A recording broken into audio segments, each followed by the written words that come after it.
Good morning. Good morning, Hi. Sze Yoong Morning. and Yen. Thank you so much for speaking to us on the LITE Breakfast. Welcome. Thanks for having us.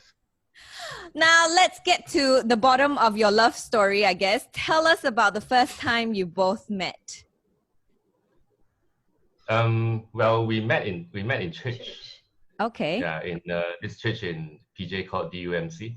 Okay. I think that was many years ago, and we met because obviously I mean I'm not from a big city. She's from a big city. I'm a kampong boy, so Oh, really? coming all the way from Where? Sitiawan, Sitiawan, Perak. Still, Yeah. oh, yeah. nice. Okay. We could spend another hour talking about food from there, but let's save it for another. I know Kampong Ko and everything. Exactly. Uh, Yeah. Oh, the Kampong Go chili sauce is actually his relative. Wow. You are my new best friend. I go Yeah, every year yeah. for a little thing and I go buy every different brand. But anyway, we're digressing. Yeah, let's get to this. So you were a kampong boy and she was a city girl, and then you guys met in church. And who made the She was first already move? in that church. Actually, I was backup singing for him, and then I didn't know him because Yan was so much older. Yeah. Okay. How so much, Yen made the like- first move. Yeah, I mean, yes, I did make the first move. I kind of tricked her. I was doing some part-time job in between college breaks for my sister, and there was a survey that I needed to fill up. And the good thing was my sister was working for a huge cosmetic company, so I had little, gifts to give away, like high-end makeups and stuff. So I fell for it. I got her to fill out a survey so that I could give her the little gifts, and that was the start of it. Ah, interesting. But Yen, you are like Sze Yoong said that you are about 5 years older than Yoong. Did you not think that at that time she was a little too young for you? I mean, you were working already. Were you Yes. dating a college girl at that time? So, truth be told, I mean, I obviously was already working for about a year or two, and I started off in the advertising industry, and it's kind of busy whenever you're at work. You know how advertising industry is, so you don't really have time to really spend talking to people and mingling. It's just slaving for the clients. And so during weekends, with church activities, it's a bit more relaxed. So I mixed around with a lot of groups there, and I realized that the people that I meet are mature, and especially Young, she was a lot more mature for her age. But Young, were you intimidated that an older working guy was interested in you? I mean, who didn't want to date an older guy, right? When you're in college? I thought, that's what girls like, right? Older men. I mean, when you were in college, I don't know. When I was in college, I didn't think that I would be interested in working men. But how about what went through your mind? I think I waited for a very long time before I dated someone, and he was one of the first guys that I actually thought that I could be serious with. And I think that waiting for the right person to come along, and then at the same time when he did come along, made me open up my prospects that maybe I could explore this. Yeah, but at 19, did you think that you would meet the one? Not really, which is why we took a really long time actually before we became a couple. So never being certain and not jumping into it, just taking your time, getting to know each other, and exploring whether the relationship can be can go the long way. Yeah. But what was it that attracted you to each other? Maybe we'll start with Yen first. What attracted you to Young? Well, in that setting of hanging out with friends, it really was discovering each other's, likes, dislikes, each other's hobbies, and we obviously were friends first for a while before we actually, I actually asked her to be my girlfriend. So, I would say, her personality was very real. That's the best word for it, and she actually, had shown a lot of her characters of being kind and gentle and very, very generous. She's always very generous with her friends. And I think that appeal obviously, came to me as someone that I think I could actually spend some time together, and then the rest is history. We started dating. How about For me, you? Like, Sam what was attracted a you? lot more. Mm. Sam was a lot more mature than the guys at my age. Obviously, because I was still in college and he was already working. I like that he had a stable job, so I know that I was going to date someone who's not a bummer. And of course, he was very handsome too. And he could pay for all the meals because he is working. But paying for all the meals really depends on the generosity of a person. And like Sam said, I guess a lot of his personality is shown through within those years that we were getting to know each other before we became a couple. And I think that's very important, because if you don't test the waters and see the kind of person that they truly are, then you're just jumping into a relationship without eyes wide open. Yeah. But what did your group of friends in school, all your other girlfriends in college, what did they think of him? Oh, they loved him. I think it also boils down to personality, because he's very kind. He would go all out for you if you're a friend, or my friends. He would send you back to somewhere that's very far and out of the way, and I think many people don't know how to do that, and it comes so naturally to him. So I think my friends and my family loved him very much when we started dating, and I think that's also one of the factors that helped me attract me to him even more. Small kampung boy training. Now, you guys said you got to know each other for a pretty long time before, like, sort of officially becoming a couple. How long did you guys take to get to know each other? I think about a year or two, if I'm not mistaken. I do remember when I asked her to be my girlfriend, though. It was in 1998. This was the year, one of the years for World Cup, is what I can remember, when France beat Brazil. Had nothing to do with the relationship at all. It was all about World Cup. Yeah, because it was also the year that she went for a minor corrective surgery on her ankle from all the years of ballet and dancing. So I remember it correctly, because we were watching the World Cup final in the hospital. For a moment, I panicked because I can't remember when he asked me to be his girlfriend. Well, he remembered. So you officially became a couple then? You asked, at the hospital bed, did you ask her to become your girlfriend? I took her for a nice dinner. Remember, there was a restaurant in Bangsa called Mango Tree? I don't know whether you remember. It was a long time ago. Yeah, really good food. They closed down obviously now, but I had everything kind of prepared. I had the waiters bring a little gift with the ring in it and with the flowers, and we had a nice meal. You proposed even at the girlfriend stage? Oh yeah, he was. I was very lucky. Girlfriend ring. I have to admit that he was very romantic throughout our dating years. So I got it lucky lah, but a bit rusty now, but I can't say the same now, but yeah. Oh wow! So Yen, you proposed to her to become your girlfriend. Yeah. That's very sweet of you. Yeah. So, very old school, It's like, if you're gonna ask someone to be a girlfriend, you can't just kiss and then imagine that you're girlfriends and boyfriends, right? You gotta ask. Did you even ask the parents for permission to be her boyfriend? I knew the parents liked me already, so I didn't ask. Yeah. But when I proposed to her to get married, yes, I asked the parents before I proposed. How long were you both dating before actually tying the knot? Wow. I say 11. He says 10. No, it's about 11 years. Yeah. So wow. 1998 to 2009. 2009 was when I proposed. See, I told you he remembers all the dates. That's a very good quality in a guy though. Like most guys, they will be like, when's our anniversary again? When's your Was there a birthday again?" reason though why it took so long?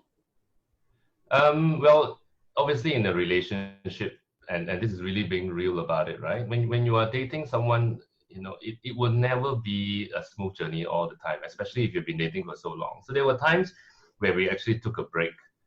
Some of the breaks were longer, some of the breaks were shorter. And, coming back the third time, I realized that she was the right one for me. Yeah, and besides, What does a break mean though? Yeah. Break, As in we decided to quit, and say let's not make this work anymore. This is not going to work. And then we got back together again. Then we broke up again. Then we got back together again. And yeah, it happens, right? And obviously, she also went overseas for her studies. So that also, there was some long distance relationship. And of course, my many nights of spending in the office in the advertising fraternity, right? It's very long. So we don't get to see each other every day sometimes. Took a huge toll on us because when you don't see the person, it feels like you're not really having a relationship. Especially in the initial like dating stages, I guess. Yeah. How about what was it from your perspective, Yoong? Like you were with a guy for so many years, 11 years, and then on and off. Were you confident that he was the one at that point? Of course, I knew he was the one. I just didn't want to pressure him into marrying me because I feel like sometimes in this modern society, we pressure our other half. Like, I want to get married. When are we getting married? I didn't want to do that. I want to be very, very sure that he was ready as a man, and he wanted to be with me. And I think that certainty of knowing into a marriage that the person wants to be with you gives you the confidence to stay together. Otherwise, I feel for the rest of my life, I would have been wondering whether he actually wanted to be with me for real, or was it because I pressured him into marrying me? So I didn't want that, and I didn't mind waiting it out. Yeah. But were you ready? Like if he had proposed 2 years into your dating, into both of you dating, were you ready to marry him? So the catalyst to marriage was, in the end, after 11 years, what went through your mind, Yen, thinking that this is the time to propose? Or was there another big proposal? Well, there was a proposal, but in terms of timing, I just felt that everything was in place. I had a stable career. I could provide for her. I had a place on my own, and we obviously were dating quite long. And it's not really healthy for you to continue dating for too long, without a real commitment. And for us, we were always taught that marriage is a commitment, it's a choice, right? So you can't wait for that spark and the magic to happen, and then you propose and then that magic will last forever. You make a choice, you're going to stay with each other forever. That's the time where you feel that it's right to commit, and marriage is such a a covenant that we feel, and where I felt that was the right time. Everything was in place. Sometimes it's just that feeling that you should make that move. And we also had some help from our church. We went through a year of couple counseling before he popped the big question. I think that also helped seal the relationship a bit because it opened up a lot of topics. Some of topics included things like finances, in-laws, children. Who's going to wash the dishes? Yeah, simple, very practical things, and how to dissolve conflict, communication. So topics like that help us open up a lot before he popped the question. So by the time he asked the question, I think my eyes were wide open. I knew what I was getting into. I knew the kind of person that I was marrying, and I think that was a very important catalyst. Yeah. No, when you say counseling, though, there wasn't any problem. No, that, so right? let me. I was just about to jump in because I know when she said that word, it seems like we were going through a divorce or something. We're going to be married then, right? So this is more of it's more like a preparing couple before marriage. So truth be told, we were kind of pulled into it because my elder sister was running the program, and we were thrown in because they wanted more couples in there. We're like a guinea pig in that session. But it turned out that it really helped us open our eyes and understand what it takes to commit to someone. But at that point, you haven't even decided whether or not you wanted to get married, right? I was No. just getting to know each other at a much deeper level. Yeah, because it opened up so many opportunities for us to share about things that we would never usually talk about. Mhm. Okay, so now both of you, you've been married for almost 10 years now, 2009, 2010, right? You got married. 2010 March we got married, so it's more than 10 years. We So just yes, celebrated our 10-year 10 anniversary. Oh, congratulations. This guy 10 really years knows his in. dates, man. Really, La Young, you got a keeper there. My husband's like, when's your birthday again? I'm like, okay. What year is it now, even, you know? Why do you think I'm keeping quiet? Because I'm the one who can't remember anything. But do Now you it's a think bit that tough, helps, you know? like in a relationship, to have one person who can remember all these things and one person who's a little bit more lax in it? Wonky. Yeah, I mean, she's joking about it, but she remembers all the dates. Yeah, if he forgets, I'll remember. Yeah. One day it will be her turn to remind me. Now, in your 10 years of marriage, I'm sure there's been highs, there's been lows, you know. Can you share with us some of the lows of marriage and how you actually both worked to sort of overcome it? Maybe we can hear from Yen first. So the earlier parts, when it comes to lows, generally it's to do with ideals, right? Like what I feel should be A, she feels could be B, right? And that's more on personality. Those are the ones where we actually, go back to some of the, kind of like counseling per se, where we were, we were taught, how to best dissolve conflicts, what to say, what not to say. A lot of it is down to words, right? It's not down to action. Many couples argue there's no violence involved, right? Occasionally you might throw something on the floor, but not at each other. But the conflicts generally happen by the things we say, and our words can be very hurtful. So then figuring out, what's the time that we usually get into a conflict, we try to avoid that time. Also, the things we say, we really have to bite our tongue and hold off.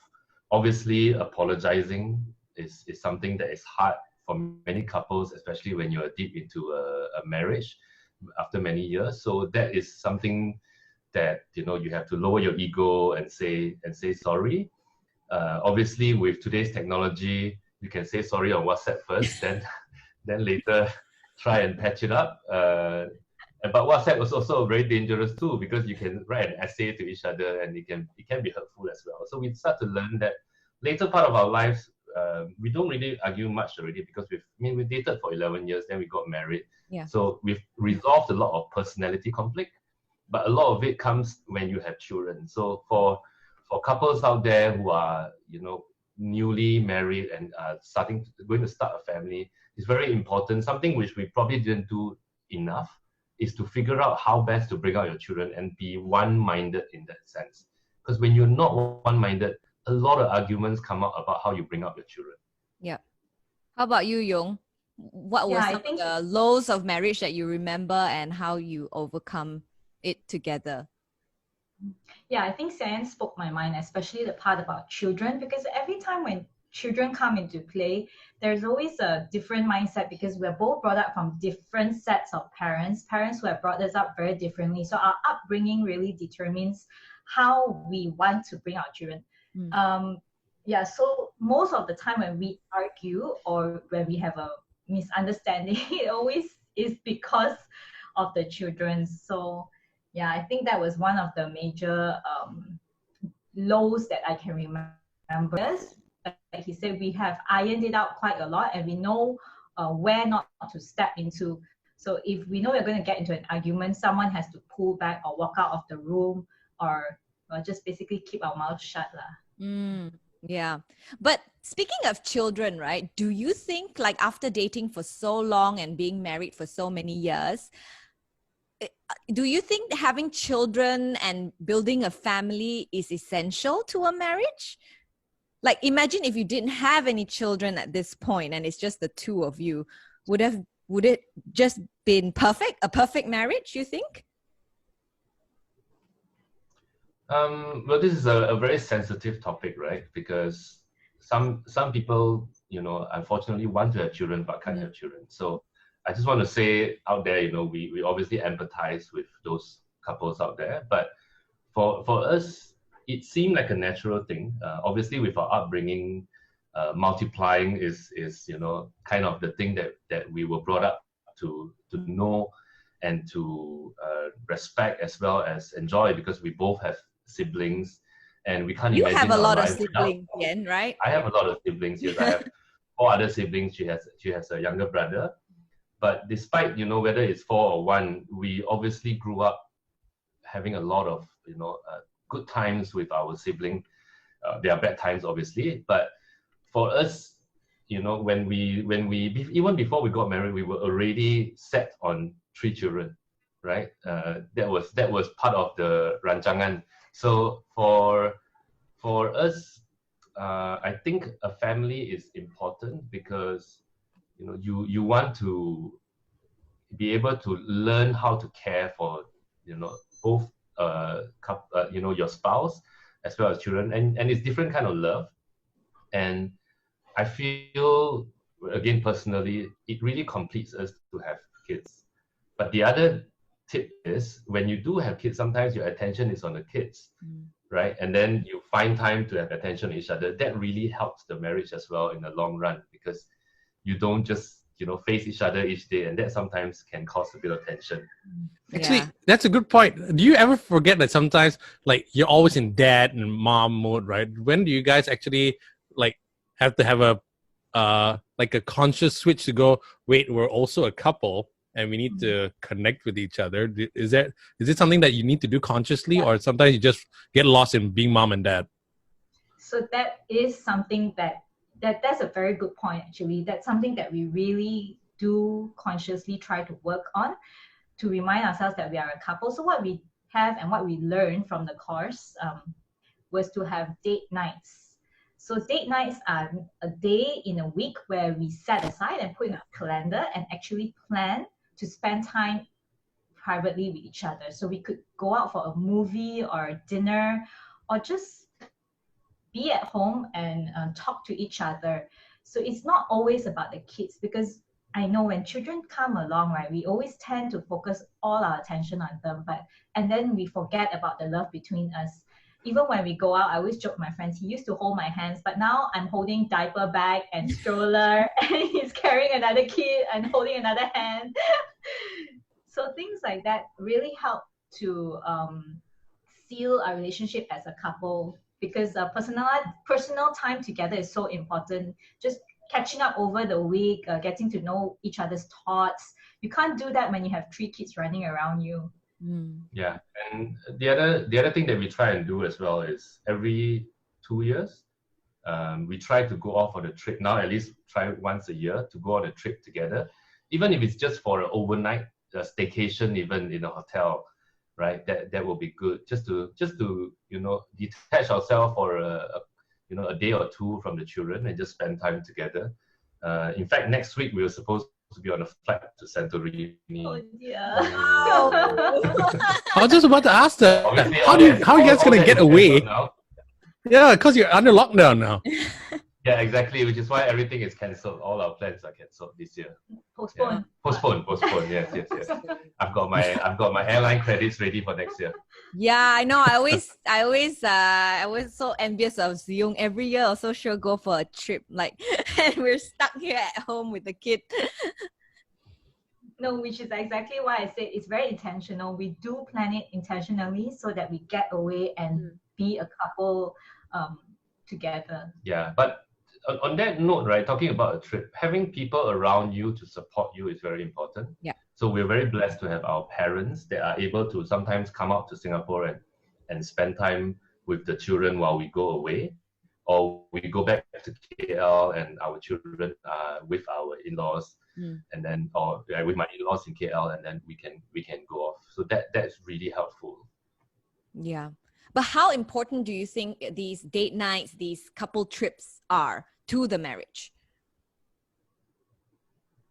Well, I guess they're quite important because, like I said, CIN travels so much, right? That if without this, all I am facing every day is like the kids, and then he comes back from work stress. So actually, our day to day, we really don't have time to be together. So these date nights really make a difference to me. I actually look forward to it. It's very exciting. It's like going back to your dating years where it's just the both of you. Yeah. So it's very nice. It's a nice change. Yeah, and we try and do things that both of us enjoy. So obviously we like exploring, good dining places. So that's an area in Asia or in Southeast Asia there's always so many food choices. So we Yeah. can go and explore. Because of your work, Yan, initially, as Young, you also mentioned this, you are away traveling a lot. So how do you make this long distance marriage work? So, well, doing a regional role is not easy, right? Just to quantify, I'm away about 1/3 of the year. But 1/3 of the year obviously is not a stretch. So I'm away almost every other week or Yeah. sometimes every week. So what I try to do, and this is a personal choice, I try to keep my work trips short, right? So I know I'm going to travel a lot. So I try to do sometimes I do 2 countries in 3 days. So I go in, I get my work done, I get my meetings done, I fly at night to another country, stay another night, and then come back. But sometimes when I go to Europe or I go to the States, it takes a bit longer. Yeah. So I'm really glad we're living in an era where I don't have to write a 2-page and then go to the post office, and then by the time I'm back, they only receive the mail. So what I do, and I think both Young and the kids appreciate a lot, is I will make sure that every night before they go to sleep, I'm on a video chat with them. Sometimes they expect me to tell a story. I'll try to tell a story on the video chats. It's quite funny. Sometimes I'm walking outside in the streets and telling a story on the video chat. But I try to do what I do when I'm home as much as I can virtually. So that's one thing that helps, keep the relationship going with both her and the children. And yeah, so those are the only 2 things I can do. Try to keep the trip short. Make sure I even try and plan it so that I leave at the time after I can send the children off to school. Then I go to the airport, when I come back, I try to get back by time that we can have dinner. So at least I slot in all these important moments with the family. Wow, that's very considerate of you. I'm sure it Did must all be this tiring intense- on your side too, right? Yeah. It must be very tiring. It is very tiring. She sees it when I come back, and then sometimes when I'm done, I'm lying on the floor beside my kid's bed and I'm sleeping. Did all this intense traveling happen recently, or Young, you've known that he was doing this for a while and you had just had to get used to it? Actually, even when he was in Malaysia, he was already traveling. So that was a bit of training because we lived with my parents and that helped. When he was away, I had my whole family around me as support. But currently now we're in Singapore. I don't have that support system, see. But thankfully, we have very close family friends here who, whenever CIN is not around, I still run my routine like as if he's around. So if he's not around on a Sunday, I still bring my kids to church, or on Friday nights, if he's not around, I still drag my kids out for life group. Things like that really help us to make sure that the children's routine are not disrupted just because daddy's not around. Yeah, and Sam's really, really good at telling stories. So what he's done is he's recorded stories on his phone. We have a whole audio folder of CIN's made up stories. Yeah, I see. Yeah, and the kids will ask for it because they want to hear his voice, and I think they can't fall asleep without daddy telling them a story. Oh, So that's how a very about good thing. you, Young? Because when Like, I'm do not you around miss? sometimes. Yeah, do you miss him though when he's not around, since he's been away for so long? Have you gotten used to it, or do you still miss him? I don't think you ever get used to being apart. Even if it's a short trip, like a 2 or 3 days trip, we miss him terribly.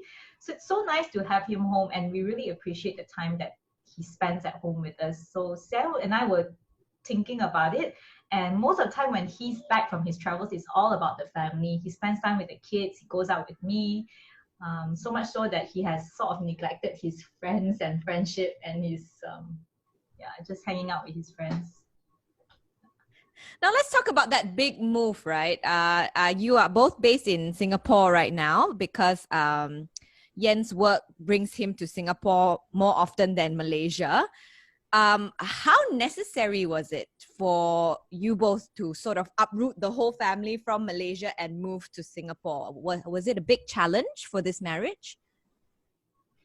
Yes, I think initially, when we made a decision, not just overnight, right? We had a good 6 months to make a decision, at least, and we've always talked about whether we will be able to survive in other countries outside of our support community in Malaysia.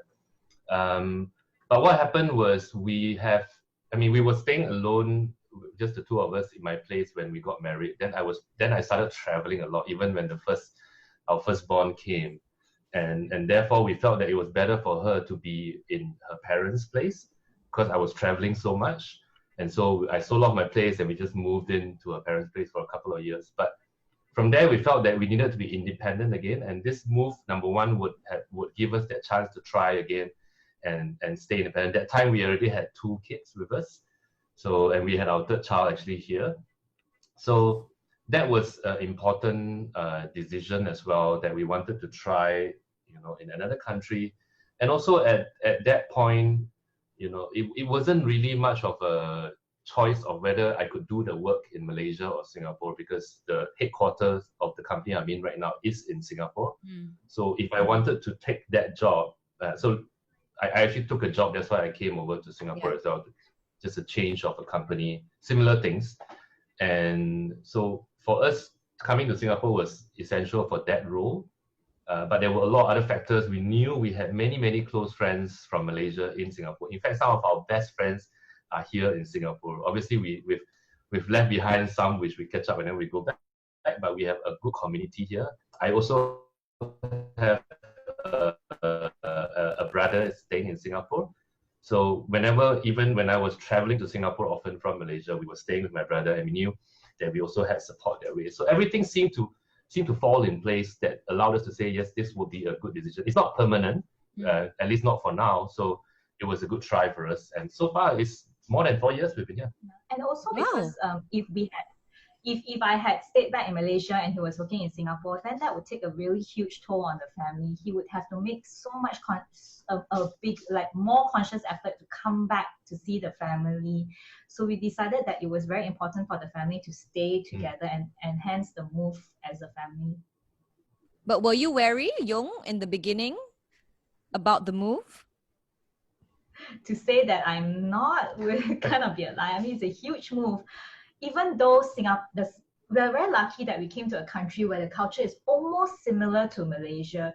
And even that, I felt like it is already considered a huge move. Any move to a country outside of your comfort zone, out of your home, is definitely going to test you whether you are able to survive in a new environment. Yeah, but actually, when you first move over to Singapore, and then Yen had to go traveling and all that, and you were left alone with the kids in the early stages, how was that? Like, how did you feel at that point? I think you don't feel anything until the rubber meets the road. So when it started, initially I thought, hey, I can do this. I only had 2 children and he hired a helper. So I always had someone at home with me. I wasn't just left alone. And so having extra help really gave me the support that I needed whenever he was not around. So I didn't feel so alone and so afraid. And having support, like he said, we moved here knowing that we had friends, really helped me to not feel so lonely whenever Sze Yoong was not around. My friends were always rarely around us. Sometimes they send food, sometimes they take us out, or they invite us out for a meal. And I think that's very important. So having people around you during the times where your spouse is not around gives you that security that you need. But do you feel like, because I've spoken to a lot of couples and they say that giving each other space or having that distance between the husband and the wife is what makes the relationship work. Do you think personally that distance sort of makes the heart grow fonder? Let me tell my version of the story. Oh, this is gonna be good. No. It's not that juicy. It's just that whenever we, and I obviously I travel quite a lot now, and in fact this year I've been conscious that to not travel as much, but then the pandemic happened, and so happened I don't travel. I've not been traveling for the last almost 3 months. Yay. So for me, traveling obviously is part of the job, but sometimes we have our downs and we argue before I travel, right? So then I go off, and then like maybe it wasn't resolved, and then I start traveling. On the second or the third day, right, she will start to miss me, and that helped because we suddenly like forgot about what we were arguing about. Most of the time we forget about what we're arguing about because recently it's all about the children, right? It's very easily forgettable because it's not about ourselves. Small things. So yeah, very trivial things. So we obviously then, when I come back, we'll hug and kiss, and it's like, obviously we have to talk about it another time after that, but it helps sometimes when I'm away for a couple of days, kind of dissolves the matter. Who you think? So for you, distance is a way of diffusing a conflict. How about you? Not all the time, but yeah. Do you find it annoying now that your husband is at home for 3 months straight, though? No, surprisingly, I kind of like the change. And not that I like COVID. I hope that you will end so that we can all go out. But it's a really nice change to have him around and to see the children interact with him. It's a very different scenario. It's forced us to slow down our lives and just spend really good quality time with each other and the kids. It's been lovely. Okay. But how about when he's away? Do you miss him even more? Do you feel like you love him even more when he comes back? I think it's a disillusion. Like when he's away, I feel like I miss him. But when he's home, I'm like, oh, can you please just go? Tell us about your secret to your long-lasting relationship. So the secret of our marriage is really to iron out those expectations early. Because after that, even the alphas, the company that we're talking about, they even do marriage course, they even do parenting course. A lot of it is to just take experiences from other people that have gone through it and go through the same experience in the discussion, because that itself can start a conversation around expectations. And I think the secret to the marriage really is managing expectations. Another thing is one thing that Sze Yoong always reminds me about is not throwing the D word around, divorce. Knowing that we're in this for the long run. I know it's very easy to give up on the marriage and relationship, but Sze Yoong has always reminded me that if we keep toying with the idea, then we're going to get there somewhere. Get there someday. So self-fulfilling prophecy. So we made it very certain that when we got into this, that we would work at it no matter what. So even when it got really tough, we just told ourselves, look, it's either you stay together happily, you work it out, or you can continue to stay together, pretend to be a couple, and live a very miserable life. So the choice is really up to you all to make. Yeah, it boils down to it was a choice to commit, right? You can't expect everything to be rosy every day. Yeah. But once you make that choice, it is then up to both of us to say, do we stick to that choice? All right. So that already makes for great advice for newlyweds and married couples who are struggling. But do you have anything to add, for newlyweds or couples who are currently struggling in their marriage right now? I would say start to talk more, right? Find the right time to talk and discuss why you're together in the first place, right? That try to bring back the reasons why you got together, why you got married, and the kind of commitments you made to each other on day one. And as humans, we always think the grass is greener on the other side. It's better for me to be single, or maybe with someone else. That's even worse. But the decision has been made. So if you think about day one and what are the decisions you made, then you start to have a discussion. Everyone says this, right? Communication is so important, Yes. but sometimes you do have tensions in place, and communication is not that easy. So the other advice I would give is to actually have support in the sense of maybe another couple that you look up to or you admire, or it just could just be friends, to hang out and be able to seek some advice. Be very deliberate about what you're asking them for. Say that maybe we just want to hang out with you. Sometimes the good from the other couple will rub off both of you.